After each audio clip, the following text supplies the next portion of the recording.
Assalomu alaykum, hurmatli kuzatuvchilar. Mening ismim Hamroyev Xudoyshukur Lutfullayevich, Osiyo xalqaro universiteti klinik fanlar kafedrasi assistenti. Topografik anatomiya operativ xirurgiya darsidan dars beraman. Demak, sizlarga bosh va bo'yin sohasi topografiyasi haqida darslarimizni kuzatib borishlaringizni tavsiya qilaman. Bosh va ichki asosi topografiyasi. Demak, bosh va ichki asosi 3 ta chuqurchaga bo'linadi. Demak, oldingi miya chuqurchasi, o'rta miya chuqurchasi va orqa miya chuqurchasiga bo'linadi. Fossa crani anterior, fossa crani media, fossa crani posterior. Xo'sh, oldingi miya chuqurchasi chegarasi oldindan va yon tomondan peshona suyagi bilan chegaralangan hisoblanadi. Orqadan palasimon suyagining kichik qanotlari bilan chegaralangan. Xo'sh, bu sohada joylashgan teshiklar. Demak, birinchisi foramen cecum, ya'ni ko'l teshik hisoblanadi. Ko'l teshikda, demak, sinus sagittalis superior kelib tugaydigan joy hisoblanadi va burunni ichki devordagi venalari bilan o'zaro tutashgan hisoblanadi. Bundan tashqari lamina cribrosa, crista gallia ham joylashgan. Lamina cribrosa, ya'ni g'alvirson teshik, bu yerda mana ko'rinib turibdi. Birinchi juft nerv, ya'ni nervus olfaktorusning hidlov yo'lchalari burun sohasini yuqori yo'liga tutashadi. Ya'ni bu sezuvchi nerv hisoblanadi. Xo'sh, bundan tashqari crista gallia, ya'ni xronostoji bunda bosh miya qattiq pardasi kelib birikadi. Xo'sh, endi bosh miya ichki asosining o'rta chuqurchasi, fossa crani media. Chegarasi oldindan palasimon suyagining katta qanotlari oldindan va yondan chegaralaydi. Orqadan chakka suyagini pars petroza qismini yuqori qirrasi, demak, chegaralab turadi. Bu sohada joylashgan teshik va yoriqlar. Birinchisi fissura orbitalis superior. Bu ko'zning yuqori yorug'i bo'lib, palasimon suyagining kichik qanotlari va katta qanotlari orasida joylashgan. Bu yerdan 3-juft nerv, nervus, mana yerda ko'rinib turibdi. 3-juft nerv, nervus oculomotorius, 4-juft nerv, nervus trochlearis va 5-juft nervning birinchisi nervus ophthalmicus va 6-juft nerv, nervus abducens mana shu teshikdan o'tadi. Ya'ni ko'z sohasini miyaning o'rta chuqurchasi bilan bog'lovchi nervlar mana shu sohadan o'tadi. Keyingisi ko'ruv kanali, canalis opticus hisoblanadi.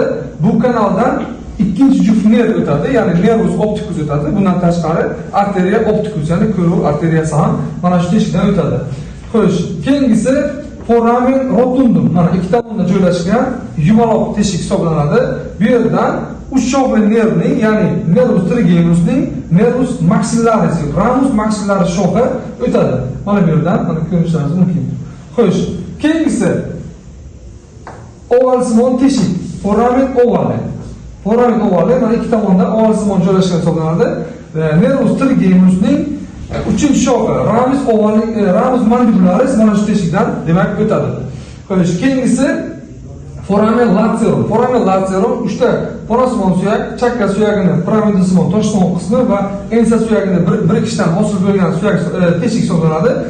Bu yerdan nervus petrosus major et minor va nervus musculus terzorus tympanica o'tadi.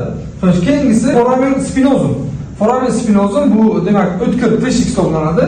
Qirrali teshik. Bu yerdan arteria meningia media o'tadi. Mana arteria meningia media, arteria maxillarisning tarmog'i hisoblanadi.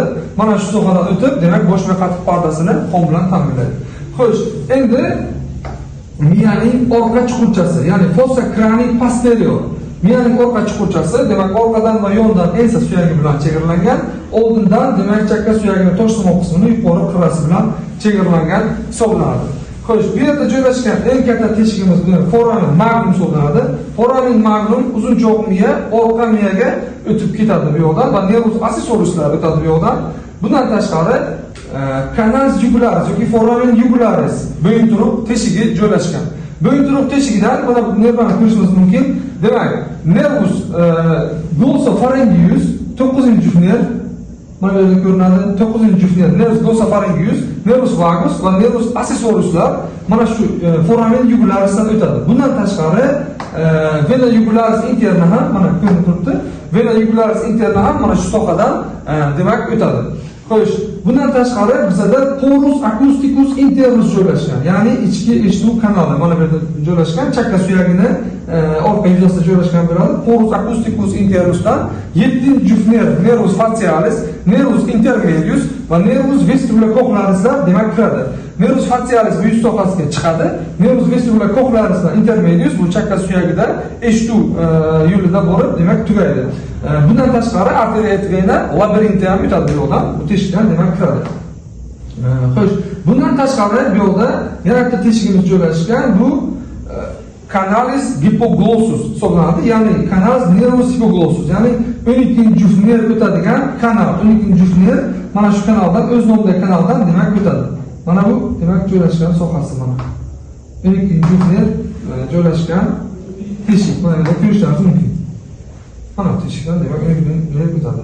Demak bu bosh miya ichki asosi, kanallari, teshiklari haqida bosh miya topografiyasi asoslari bo'ldi.